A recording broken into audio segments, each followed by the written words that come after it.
లేదా బాగా చదువుకోరా, రాత్రిపూట ఇడ్లీకి ఇంటికి రారా, ఇలాంటివన్నీ చెప్పినప్పుడు మా నాన్న ఏంటి బాగా నచ్చదొబ్బుతున్నాడు, చేదస్తాం అనుకుంటాను, మా నాన్నకి సరిగ్గా తెలియదు అనుకుంటా బతకటం, అందుకని ఇలా అయిపోయాడు అనుకుంటాడు. ఇదికి ఒక 20 ఏళ్ళు 25 ఏళ్ళు వచ్చి ఒక అమ్మాయిని పెళ్లి చేసుకున్న తర్వాత ఒక ఫ్లాట్ రెంట్కి తీసుకోవటం, ఉద్యోగం చేయటం, నెలాఖరికి వచ్చేసరికి అప్పులు చేయాల్సి రావటం, బిల్స్ కట్టాల్సి రావటం, ఇలాంటప్పుడు నాన్న మనం మరీ అనుకున్నంత వేస్ట్ ఏం కాదనుకుంటే బాగానే మేనేజ్ చేసినట్టున్నాడు 4 పిల్లలు, కానీ మనకి దీనమ్మ ఇంకా ఒక్కడిని కూడా కనకుండానే ఇంత కష్టంగా ఉంది మనకి అనిపిస్తుంది.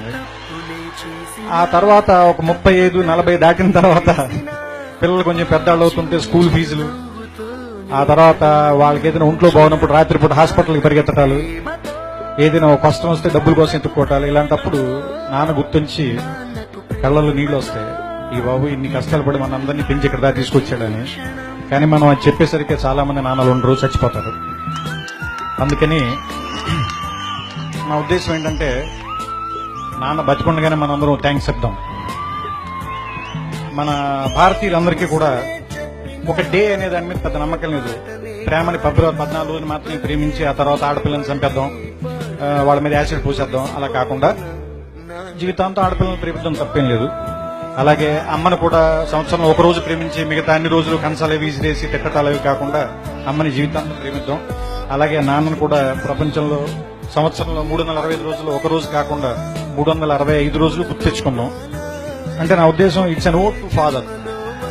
ఎందుకంటే ఫాదర్స్ సరిగ్గా గుర్తింపు లేకుండా మిగిలిపోయిన ఒక పాత్ర అనిపిస్తుంది నాకు, కావ్యాల్లో గాని, నాటకాల్లో గాని, సినిమాల్లో గాని.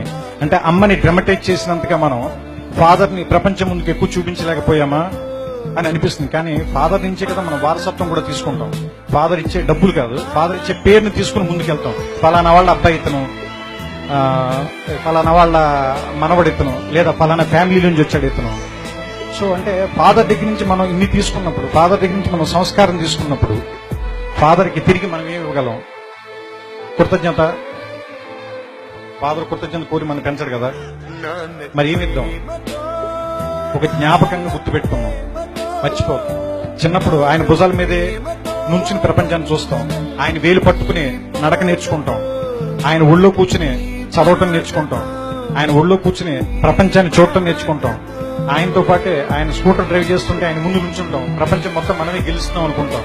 ఆయన వెళ్లిపోయిన తర్వాత ఒంటరిగా ఉన్నామని ఇప్పుడు అనుకోద్దు. మన వెనకాల కనపడిన ఒక నీడలాగా నాన్న ఇప్పుడు మనతోనే ఉంటాడు. ఇది చెప్పడం ఈ సినిమాలో నా ఉద్దేశం.